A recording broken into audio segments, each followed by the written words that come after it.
Good afternoon, everybody. We are here at Central Insurance Group, and you might notice another new face today.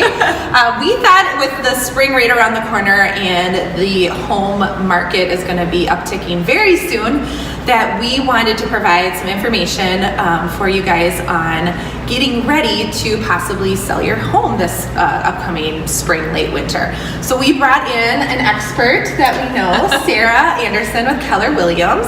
So she's joining us today, and we thought we would go through some of the most common questions that she probably gets and answers for her customers, because it's a very overwhelming process to think about selling your home. Where do you start? What's the timeline? There's just a lot of moving parts to this. So thanks for coming, Sara. Yeah, so happy to have you here. So do you want to start us off with our first question, Danielle? Yeah, I guess if you are, if someone is thinking about selling a home, what should they be doing to get ready? That's a really good question, and I get that a lot. I think everyone knows declutter. Put stuff away. I have a stager that goes through my listings, so she'll help you figure out where to move furniture, what to get out of the room. I always say you're moving, start packing. Okay. But I think there are things you can do beyond that too, like have your furnace serviced. That's a maintenance thing. It's going to come up in inspection anyway. So that's one thing that I like to mention ahead of time. Do you recommend people get rid of all of their personal belongings, like something like pictures of themselves, things like that, so they're not looking at depersonalize it? Yeah. You do want to depersonalize it. You want a buyer to walk in and have it more like a blank slate. Okay. And I let my stager handle a lot of that. Okay. But generally speaking, you do want to put a lot of that away. And I like to tell my clients too, this is really hard to do because it's their home. Right. But it's important to stop thinking about it as your house. Right.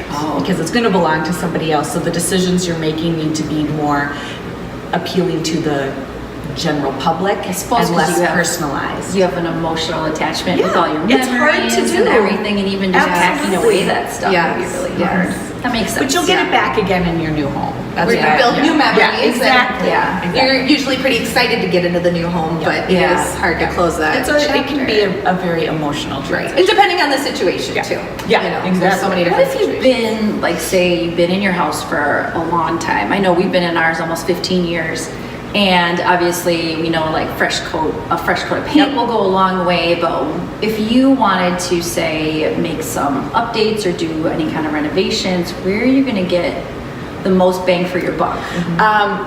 Generally speaking, bathrooms and kitchens. I would never recommend that somebody remodel a kitchen and then sell, because you won't get that money back. Sure, but there are small things you can do, like new hardware on your kitchen cabinets that can really update a kitchen. You could switch out a backsplash that's not overly expensive. Sometimes you can even do that yourself. And kind of keep it neutral and classic. Yep. Sometimes people will paint cabinets.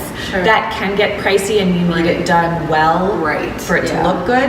So I would really think about, is that worth the cost and the time and the energy and everything. But little things like hardware, backsplash. But new countertops, is that something worth investing in? The way I come at things is if it's old but in good condition, I don't really see a reason to tear it out. But if your kitchen countertops are they're old and they're dated and they're in rough shape, then putting in something new could go a long way. Yeah. What about appliances too? Same kind of thing if they're working and. If they're working, but that can get really expensive. Right. That's where. So you don't really. I don't know. And it really depends on the seller and their financial situation and what they're able to do. Sure. But you want to do things where you're going to get that money back plus some. To remodel a kitchen is thousands and thousands and thousands of dollars. You're going to get a portion of that back, but you're not going to get all of it back. And it's not like what you see on TV where you can do it in a weekend. Right. Magic of TV time. You think, how many projects have you ever started in a weekend on a Friday night or something or Saturday morning? You've been painting a room. Yeah, I'm gonna get that done by Sunday. Right. And of course, the following weekend, you're like, great, here I am painting again. Well, and the thing too is some people are really handy and they can do a lot of that, DIY stuff, and it looks fantastic. No home buyer for specials. For some of us, or homeowner specials. For some of us, that's not the case. And in order for me to do something, to do something in my home and know that it's done well and it's done right, I'm likely going to hire a professional. So that actually brings me something to say here is that being in this industry, obviously Sarah is going to have a ton of contacts for people that you might need, as so do Amy and I, just from working on the insurance side of things, as far as like contractors or obviously mortgage and title and just professionals that will help you through the process.